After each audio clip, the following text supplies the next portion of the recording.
In the middle of the desert, there was a city. Its walls were made of mirrors. They were so bright that even the sky would look at itself in them. Every morning, the people looked into the walls as they woke, wiped the dust off their faces, but never saw the fear in their eyes. In the center of the city stood a giant hourglass. Its sands never ran out, because they were always soaked with blood, weighed down. This made time flow slowly, and the city always waited. One day, a man appeared from the edge of the desert. He carried a sack on his back, not of stones, but of sand. Yet this was no ordinary sand. It was gathered from the memories of burned houses, demolished hospitals, and children buried under rubble. When the man entered the city, he saw not his own face in the walls, but other faces. Crying children, screaming mothers, silent squares. The people grew uneasy, seeing these reflections. "You are staining the walls," they said. "In this city, brightness is the rule." The man took a handful of sand from his sack and threw it into the city's hourglass. The red sand inside suddenly stopped. Time went silent for a moment. The merchants grew furious. "If you stop time, trade will stop," they said. "Our profit depends on time flowing." The man smiled. "This is not time that flows. It is blood. The flowing of blood may be your profit, but it cannot be our life." The merchants gathered before the mirrors. "Make the mirrors brighter," Tay demanded. "Let the people see only themselves, not others." The walls shone even brighter, but their glare blinded the people. Blinded, they could no longer even see their own reflections. The man walked to the center of the city and set his sack down. "This sand is your past," he said. "If you forget your past, your future will forget you." A child approached him, took a handful of sand. From the sand came a tiny voice. "Say my name." The child shivered, then shouted out a name. The name echoed, and cracks appeared in the mirrors. For the first time, the people saw behind the mirrors. Behind them were rusted wells, pipes leaking blood, squares that had lost their voices. The people trembled at the sight. The merchants screamed, "Close your eyes!" But their eyes would not close anymore, because once a name had been spoken, the eyes were reborn. The man lifted his sack again. "This is only the beginning," he said. "These mirrors will break one by one. Then the city will no longer see itself, but the truth." In the sky, a blind sun shone.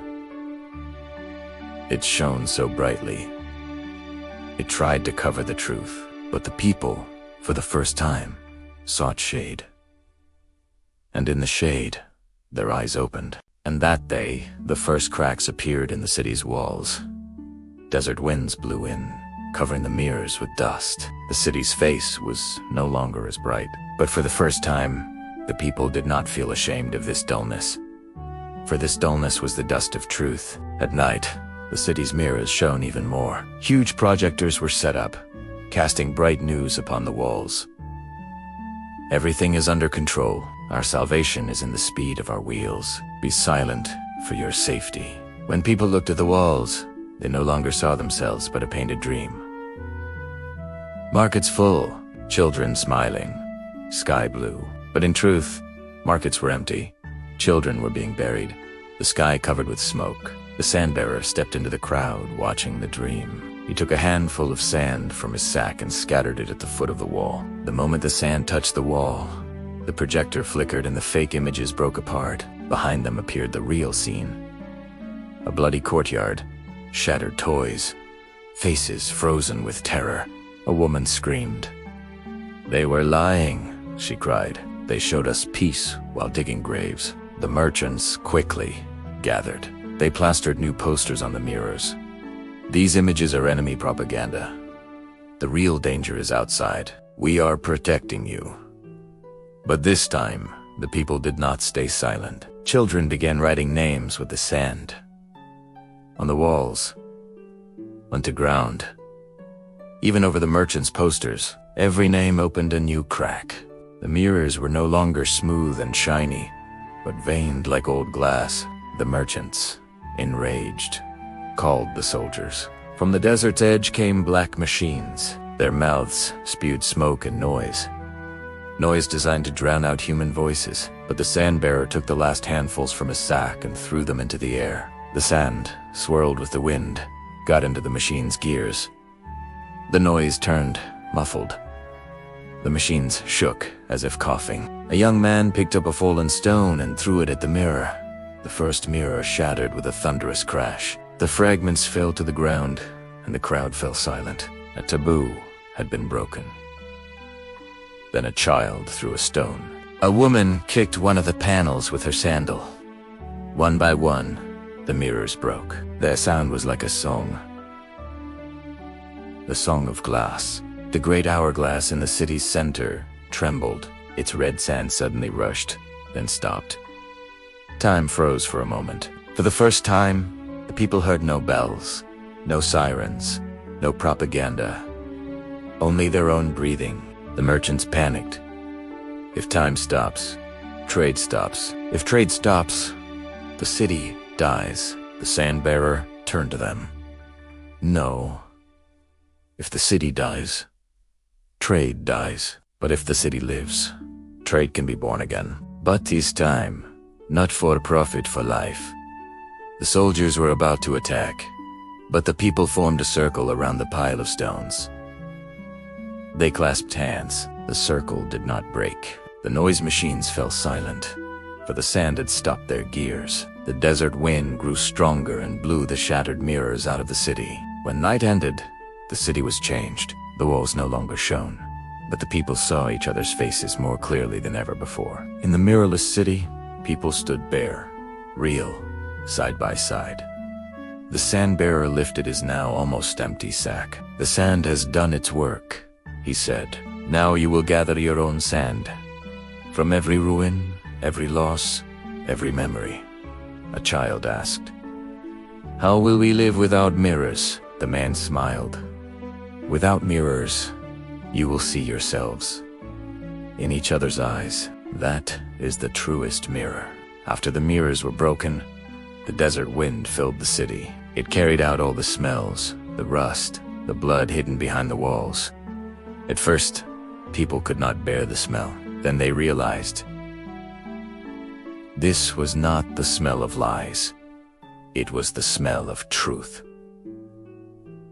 The merchants gathered again. This time they built not mirrors, but curtains. They hung white curtains from the sky and projected new images. Monstrous beasts outside, invisible enemies, imaginary threats. They wanted to frighten the people. The sand-bearer stood in the square.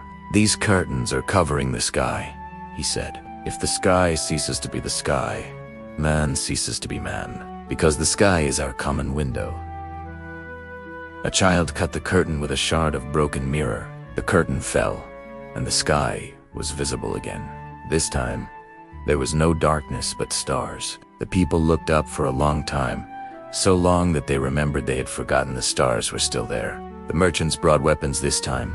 From the great wells on the edge of the desert, they drew massive machines. As the wheels of the machines turned, the desert sand soaked in blood, which flowed through pipes to the city square. This blood filled the city's hourglass. "Look," shouted one merchant, "this blood will give you safety. Without this blood, the wheels will stop." The sand-bearer took what little sand was left in his hand and sprinkled it on the bloody stream. The blood clotted. The flow slowed. "This blood is not safety," he said. "This blood is the ink of your stock market. Each drop is a life, each drop a child's name. You see it as a price, we see it as penance." The crowd rose to their feet. Women brought pitchers of water and poured them over the bloody sand. The water turned red, but the flow stopped. Then a young man ran to the hourglass, and it rang like a giant bell. The man called out to the crowd, "This hourglass is stealing your time. Let's topple it and take back what is ours." Dozens of hands came together. As the hourglass fell, its crash echoed to the sky. Its red sand spilled into the desert, and the wind carried it away. Time was free for a moment. Children began to play on the sand. Their footprints covered the red traces. A woman sat down and wrote a name in the sand. Then another woman wrote another name. The sand was no longer just the bearer of blood, but of memory. The merchants and soldiers did not know what to do. "Build a new mirror," they cried. But the desert hated mirrors. It made them dull. That night, a small fire was lit on the edge of the desert. The people gathered around it. The sand bearer laid down his sack. It was now lighter than empty. "My task is ending," he said. "The sand is yours now. The memory is yours," a young man asked. "But what if they build new wheels tomorrow?" The man smiled. "Then you will throw sand again, because now you know how. Once memory awakens, it does not sleep easily." And when morning came, for the first time, the sun rose truly. Not the blind sun, not the dazzling one, the warming one.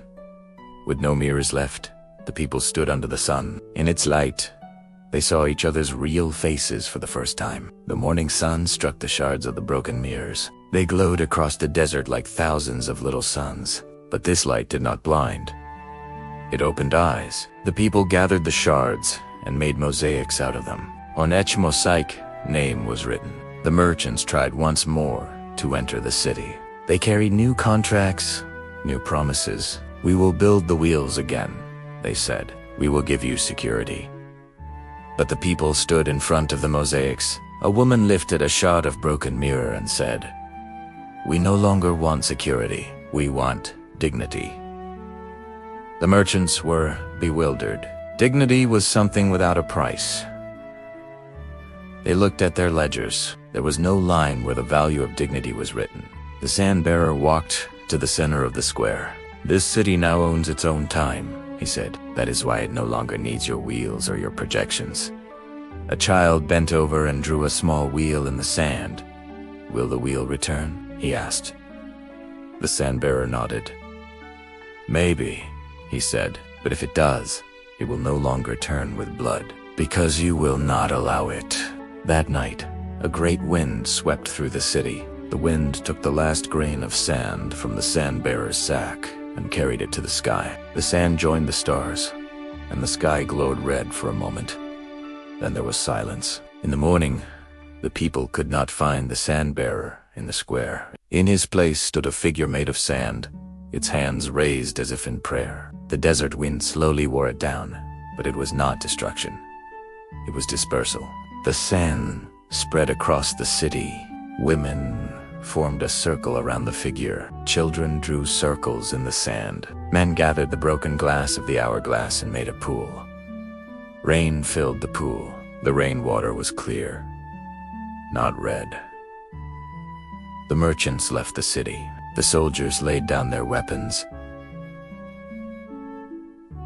Some joined the people. The bloody wells on the edge of the desert dried up. The pipes rusted. The machines decayed into the earth. At night, people continued to gather in the square. But now not for mourning, for singing. The songs echoed over the sand. They traveled beyond the desert, reaching other cities. And one day, news came from afar. Mirrors had been shattered in other cities. Other hourglasses toppled. This was no longer the story of one city, but of the world. A little girl looked into a shard of mirror and smiled. "Now I see not just myself," she said, "but all of you. This is the most beautiful mirror." In the center of the city, the sand figure slowly turned to earth. From the earth sprouted a green shoot. The shoot promised to become a tree in the middle of the desert. One morning, all the children of the city gathered around the shoot.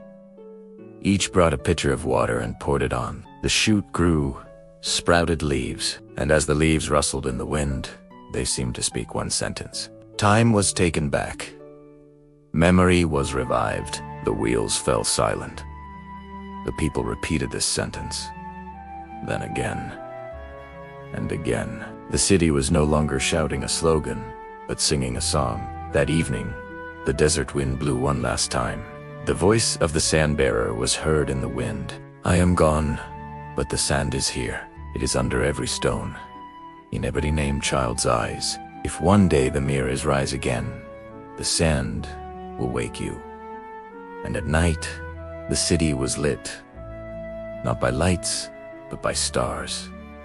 The stars were clear, not red, And for the first time, the desert hummed a song. It was the song of the sand, the song of what had been forgotten under the earth, the song of remembering, the song of resistance.